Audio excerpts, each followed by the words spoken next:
Good afternoon, everyone. Welcome to the 2021 NCAA D2 Men's Soccer Selection Show on NCAA.com. I'm Brendan Gulick. We are ready to unveil the national tournament bracket. It has been a great season, and after so many frustrating months, these last 18 months, frankly, for all of our student athletes around the country, we're finally ready to conduct a national championship tournament again. We're thrilled to get started with the opening round games coming up Thursday and Friday of this week. It's been 2 years since we were last able to conduct our championship, so that means the Charleston Golden Eagles are still the kings of Division II.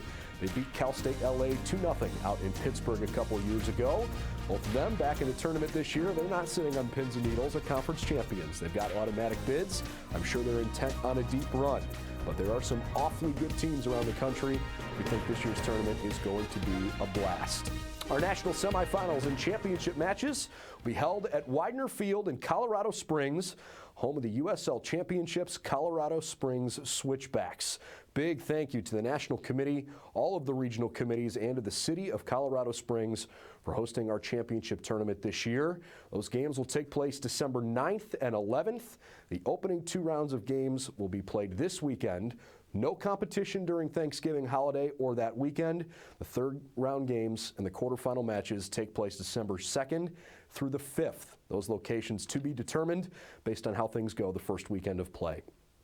This year's bracket features 40 schools split into 4 super regions. Each super region made up of several conferences. We'll detail those along the way for you. 19 of the 40 teams earned automatic bids to the playoffs. There are 21 at-large berths based on regional rankings. Some of those at-large hopefuls feel pretty good about their postseason lives, but there are certainly some pretty nervous groups that aren't sure if they're going to keep playing this week. We won't make you wait any longer. Let's get to it. Beginning with Super Region 1 in the top left corner of the bracket. Super Region 1 includes the Northeast 10 Conference, Mountain East Conference, Central Atlantic Collegiate Conference, East Coast Conference, and Pennsylvania State Athletic Conference. 5 automatic qualifiers, 5 at-large teams. We kick off our bracket reveal with Franklin Pierce Ravens from the Northeast 10 making their 21st appearance in the tournament after winning their conference tournament and the league's auto bid. Only 4 Division II schools have ever appeared in this tournament more times. They just won their first NE10 title on Saturday for the first time since 2011 and only the 4th time ever, beating American International 2-1. They've outscored their opposition 53-8 this season, posting a 19-1 record. They lead the country in goals against average, fewer than 0.4 goals per game. The Ravens will host a game on Saturday after the 8-9 matchup. Next up, it's Lock Haven, the Bald Eagles, an at-large bid from the PSAC. They snapped a 7-match win streak by allowing a goal in the first minute of the conference tournament semis to Gannon, losing by just that 1-0 score. It was their first conference tournament appearance since 2015. They sit at 13-3-2 on the year, which is easily their best season in at least a decade. This will be their 12th NCAA tournament appearance, but first since 2006 and only their 3rd since 1993. Eagles will play the Post Eagles, an automatic qualifier from Waterbury, Connecticut. Play in the Central Atlantic Collegiate Conference. They won their 3rd conference title in the last 4 years. Just won the CACC title game over Dominican on Sunday 3-2, giving them a program record 10 straight wins. Alvaro Sanchez scored in the 93rd minute, giving the Eagles an overtime winner. They were also the regular season champions in that league. Next on the bracket, the 4 seed, the Millersville Marauders, champions of the Pennsylvania State Athletic Conference. They beat Gannon in the league championship match yesterday in a steady snowstorm, winning a 3rd straight PSAC title, getting the auto bid back to the tournament. This is their 8th overall appearance in the tournament, all of which have come since 2008. They come into the NCAA postseason playing great defense, having allowed just 2 goals over their last 6 matches. They'll play a conference foe to open up the NCAA playoffs. The Gannon Golden Knights, an at-large team from Erie, PA, also from the PSAC. They lost yesterday's conference title match on their home turf to Millersville, but they've sure had a great season at 16-3-2. Yesterday's loss stings a little extra because they've played in 3 of the last 4 conference title games, but they've yet to win one. Good news is when you have a goalkeeper like Maximiliano Rocco, you always have a chance. He's been terrific this year, hoping for back-to-back tournament bids now for the first time since they had 3 straight in the 88, 89, and 90 seasons. Bottom half of this super region. Number 2 seed, the Charleston Golden Eagles, champions of the Mountain East Conference. Their 11th total and 7th straight appearance. They have an incredible tournament record of 26, 8, and 1 in their previous 10 trips, including 2 national titles, 2 runner-up finishes, and 2 third-place finishes. Golden Eagles, the reigning champions, of course. They've won 2 of the last 3 national championships. They're the top-scoring offense in the country, averaging almost 3.6 goals per game. They get the AQ bid by winning the Mountain East yesterday 4-1 over Davis and Elkins. Reigning champions will play Saturday afternoon against the 7-10 winner. Next up, American International, the Yellow Jackets, an at-large berth out of the NE10. They beat St. Rose in the semis, but lost the NE10 final 2-1 on Saturday to Franklin Pierce. It's the best season in program history. They are desperate for a chance to keep playing, and it has come. NE10, founded back in 1980, this is the best record they've ever had in that stretch.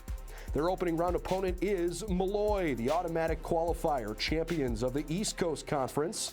What an incredible finish in this title game against St. Thomas Aquinas. Ended 7-6 in PKs after a 1-1 draw through the first 110 minutes of play. Championship for the Maroon and White, their first ECC crown since 2008. Last 2 teams in this super region now. First, the 3 seed. It's the Wilmington Wildcats, an at-large from Wilmington, Delaware. Members of the CACC, they lost in the semifinals of the league tournament to Dominican. Head coach Nick Papanikolaou has a relentlessly attacking group. 3rd highest scoring offense in the country. They take more shots than any other team in America. Also 2nd nationally in corner kicks taken per game. This is their 6th trip to the tournament and 3rd straight appearance. The Wildcats will play Davis and Elkins, the Senators from the Mountain East. This is their 7th appearance and their 1st since 2017. Twice in program history, they finished 3rd place nationally.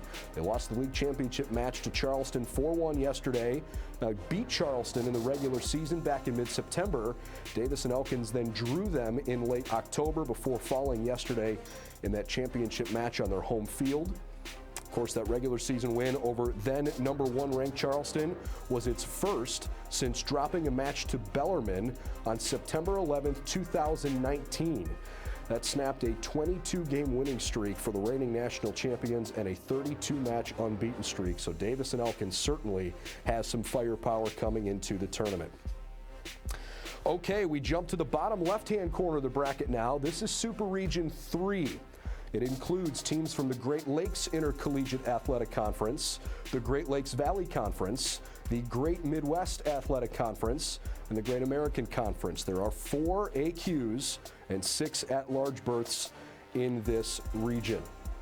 We begin the top seed in the region, the Greyhounds of UIndy, the Great Lakes Valley Conference champions, knocked off Illinois Springfield for the league championship on Sunday afternoon, thanks to goals from Seth Ward and Alejandro Steinwasser. They made a magical run all the way to the national semifinals in Pittsburgh back in 2019. This is the 3rd conference title in program history. The Greyhounds previously won it in 2014 and in 2017. They'll play Saturday afternoon against the 8-9 winner, which features a pair of teams that are sitting on pins and needles right now. How about the Cedarville Yellow Jackets? An at-large berth out of the GMAC. Cedarville back in the playoffs this year for the 2nd straight tournament and only the 3rd time in school history. They've had a great season, posted a 13-4-1 record, thanks in large part to an 8-game win streak in the middle of the season. Yellow Jackets made it to the semifinals of the GMAC tournament for the 10th year in a row, but they could not get past Ohio Dominican. They're going to have a chance to avenge that defeat because the Panthers are the opening round opponent. Ohio Dominican in at-large berth 2. They're making just their 2nd ever appearance in the NCAA tournament and 1st since 2013. Panthers gave Lake Erie a great match in the league final on Saturday, outshooting them 16-7, but they fell 2-1 in that game. Good season for men's soccer in the GMAC, and there are several teams from the conference who will continue play this weekend. The 4 seed in Super Region 3 is a first-timer in NCAA D2 postseason history. It's the Illinois Springfield Prairie Stars. An at-large berth out of the GLVC. Now, they lost to UIndy in the league title match on Sunday 2-0. They've had a really nice season. Finished 10-2-2 in conference play. Did not lose a home match all season. The Prairie Stars will get rewarded with a home game to open the tournament and a rematch of the GLVC semis as the Maryville Saints come to town, earning the number 5 seed. The at-large team out of the GLVC conference lost in PKs in the semis to Illinois Springfield, but they've had a great season. They lost just once in their last 12 matches, in fact. They've been in each of the last 3 NCAA tournaments, got the at-large bid they were hoping for. Congratulations to David Korn's team. They'll play Sunday at 1 p.m. Eastern. To the bottom half of Super Region 3 now, where the number 2 seed this year is the Lake Erie Storm, the automatic bid out of the Great Midwest Athletic Conference. Champions for the first time in program history after beating Ohio Dominican on Saturday. Huge goals in the title game from Connor Martino and Teddy Baker lifted the Storm over the Panthers. Today's a great day for head coach Louis Rolko, who grew up in Northeast Ohio, was a star at the youth, high school, and college levels in the area. After guiding the Storm to a regular season crown in 2019 and an at-large berth in that tournament, the Storm were not sweating it out today. They earned the automatic bid. The Storm will play on Saturday evening against the 7-10 winner. This year's 7 seed is the Lewis Flyers, an at-large bid from the GLVC. 9th tournament for Lewis, all of them since 2000. First time back in the playoffs since 2013. They finished as high as 3rd place in this tournament, and they're hoping for a magical run late in the season. It will start against the Davenport Panthers. Congratulations to the Panthers. First ever trip to the NCAA playoffs. Tip of the cap to Chris Hughes' team, which made a great turnaround. They started the season 0-3, never panicked, put together a really good campaign, made it all the way to the GLIAC championship game, and thanks to a region that didn't see too many upsets in conference tournaments, they held on to grab the final spot as the 10 seed in this super region. Speaking of the GLIAC, the 3 seed, it's league champion, Wisconsin Parkside, the Rangers. They beat Davenport 3-2 to win their 2nd league title in the last 3 years, making their 6th NCAA tournament appearance, but still looking for that first elusive victory. They've got a date with the Fort Hays State Tigers, champions of the Great American Conference after beating Northeastern State on Sunday 2-0. They're in the tournament for a 9th consecutive year, which continues the longest streak in the country. Blake Arndt scored his 10th goal of the season yesterday in the first half. That's a team high. Prior to 2012, they had never made the NCAA tournament, but now 9 years in a row, finished as high as 3rd place back in 2018. Okay, 20 of the 40 teams have been revealed. The left side of the bracket is complete. We're going to take a very quick timeout before jumping to a dramatic Super Region 2. It's coming up next on NCAA.com. There's an energy swelling out beyond the limits of your expectations. A universe where fandom reigns supreme. Once you're in it, it changes you. Instead of one of one, you're one of many. A blissful sea of chaos. Go beyond your limits and enter the NCAA universe.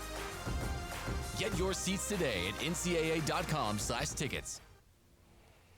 Super Region 1, Super Region 3 have been revealed, but Super Regions 2 and 4 have been anxiously waiting, and it's time to tell you who is still yet to be announced in this NCAA tournament. Let's start with Super Region 2 in certainly what was the most dramatic Super Region of the weekend.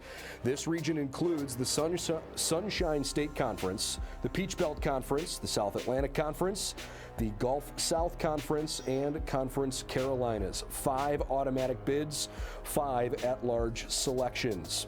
Top seed in the region, it's the Young Harris Mountain Lions, Peach Belt champions. Young Harris improved to 17-0-1 overall, claimed their 5th PBC tournament title in program history, earned the league's automatic bid after beating Clayton State for that conference championship. They were a perfect 10-0 at home this year, lead the country in a 6th They are 6th in scoring, 9th in goals against average. The Mountain Lions will play at home 3 p.m. on Sunday against the winner of the 8-9 game. The next team up, it's the Limestone Saints, an at-large team out of the SAC. Saints got off to a crazy hot start to open the season, opening 9-1. And they've fallen on harder luck lately, closed the year with a 10-4-1 record, but still good enough to earn their 9th NCAA berth in program history, including 5 consecutive tournaments now. Saints will open things up against a team that they beat back in September. The Bears from Lenore-Ryan out of the SAC. The Bears were stunned in overtime by Mars Hill in the conference tournament last week, but their full body of work enough to sneak in the NCAA tournament as the 9 seed. This is their 4th appearance in school history and their 1st since 2017. The number 4 seed in this super region is the Tampa Spartans, an at-large bid. They had a great year, posted a 9-1 record in conference play, beat a couple of pretty high-quality regional opponents too. They had a rough showing in the Sunshine State title game. Still, they had a knack for winning close games, throwing up clean sheets pretty regularly this year. The Spartans are not to be taken lightly this postseason. Their opening round game is a rematch after a tight game early in the season with AUM, the Warhawks out of the GSC. That's right, it's a first NCAA tournament trip ever for the Warhawks. They get an at-large berth out of the Gulf South Conference. AUM had a great season despite falling to West Florida in PKs in the semifinals of the conference tournament. They'll be the 5 seed this year in Super Region 2. To the bottom half of this quadrant now. No real surprise here. The number 2 seed is Palm Beach Atlantic, the Sailfish, an at-large berth from the SSC, who's been truly one of the best teams in the country. They've been in the playoffs every year since 2015. This is now their 6th straight trip. They are truly one of the elite teams in Division II. Top scoring offense in the SSC this year. The Sailfish finished 13-2. They were stunned by Nova Southeastern in the semifinals of the league tournament, but they're one of the most dangerous teams in America and are ready to make a push toward Colorado Springs. Okay, it's time to give the Sharks some love. Nova Southeastern, the number 7 seed this year, after winning the Sunshine State Conference for the first time ever. Boys from Fort Lauderdale smoked Tampa 4-1 in Sunday's championship final, and that came after they came from behind to beat the Sailfish on Thursday. How about beating a pair of top 10 teams en route to your first ever conference crown? The Sharks are making their first tournament appearance ever. Big congratulations to head coach Matt Watts and his staff. Their first round matchup is against the other Cinderella story in this region, the South Atlantic Conference champion Coker Cobras. They're the 10 seed. They were the 8 seed in their own conference tournament. They went on an absolute tear during the playoffs, beat 6-seeded Mars Hill with a double overtime 2-1 win. Coker certainly stole a bit away from somebody this year. This is the 2nd ever tournament appearance and first since 2011. Marcos Turukis, the hero, scoring in the 106th minute in yesterday's game. Final 2 teams in the region, they're both automatic bids. The West Florida Argonauts out of the Gulf South Conference champions. They are the 3 seed. They beat Lee 2-1 on Sunday in Pensacola to win the title, avenging a loss to the Flames in the 2019 title match. 10th conference tournament crown, first since 2017 for the Argos. Ed Chappie, the GSC tournament MVP, has been a huge piece of the team this year, but he scored his very first goal of the season to tie yesterday's game in the 49th minute. Argonauts took the lead just over 1 minute later, but the 25th season now for head coach Bill Elliott. He's taking his team to the playoffs for the 8th time. They will entertain the Chowan Hawks, Conference Carolinas champion. They won their first ever conference championship on Sunday. 2-1 win over Francis Marion. They won a program record 13 games now in the regular season. They have never been in the tournament. This is a very big deal for the Hawks. Congratulations. Okay, time for those who've been patiently waiting out west and many down south. We're ready to reveal Super Region 4 in the bottom right-hand corner of the bracket.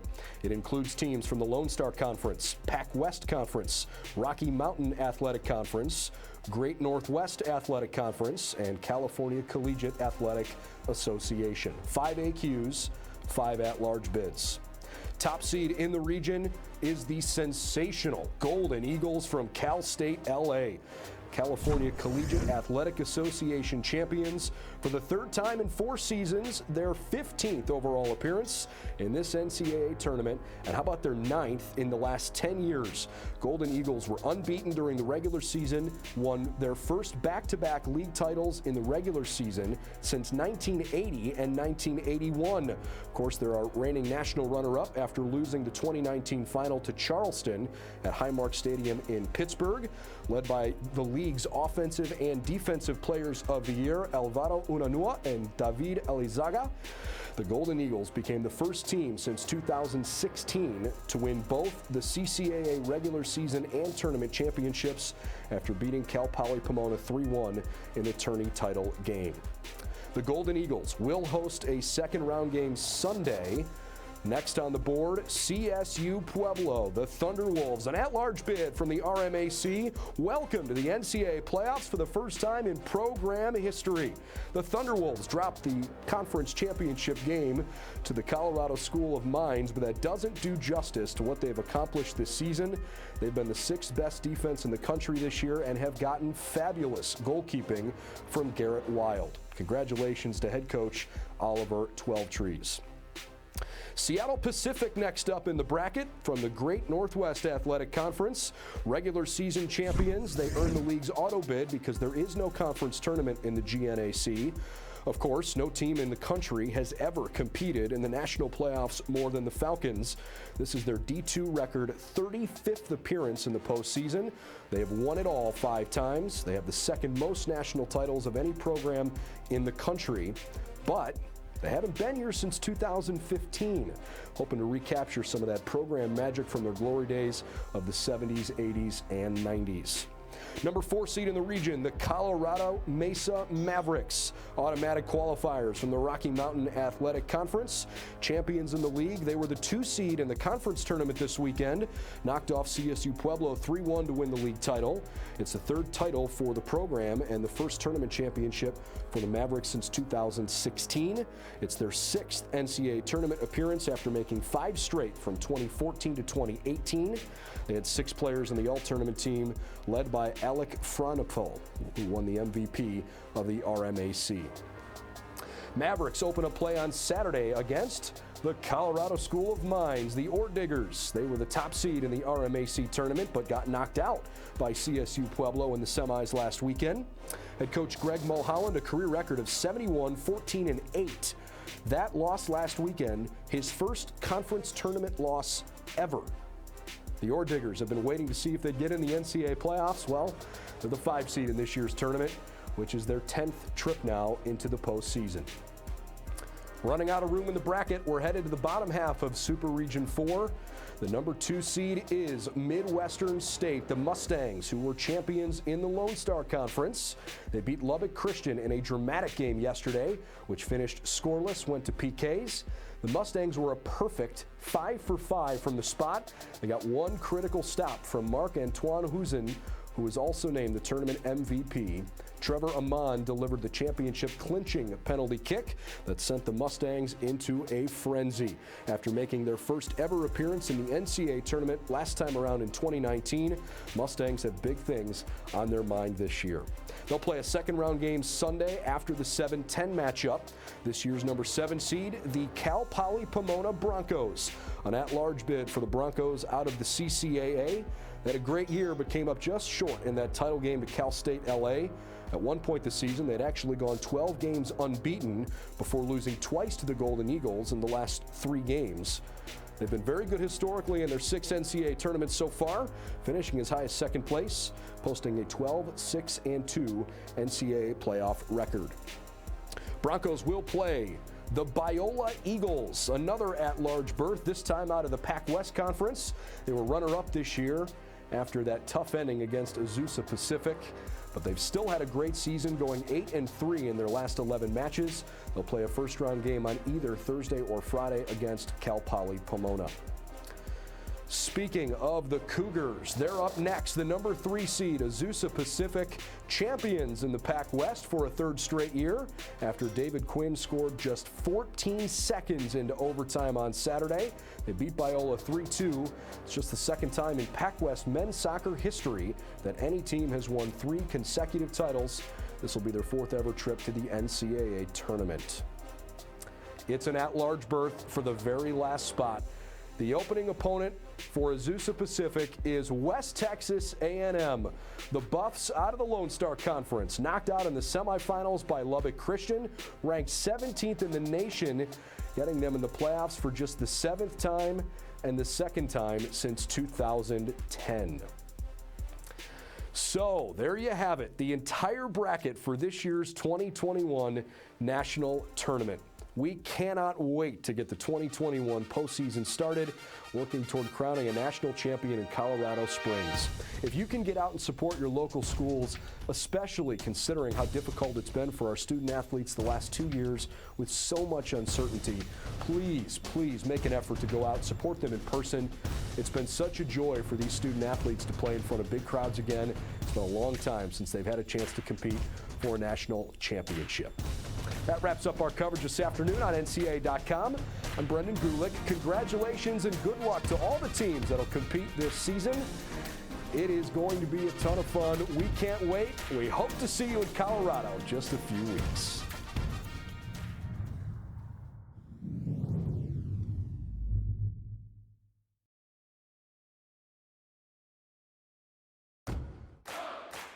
There's an energy swelling out beyond the limits of your expectations. A universe where fandom reigns supreme. Once you're in it, it changes you. Instead of one of one, you're one of many. A blissful sea of chaos. Go beyond your limits and enter the NCAA universe. Get your seats today at ncaa.com/tickets.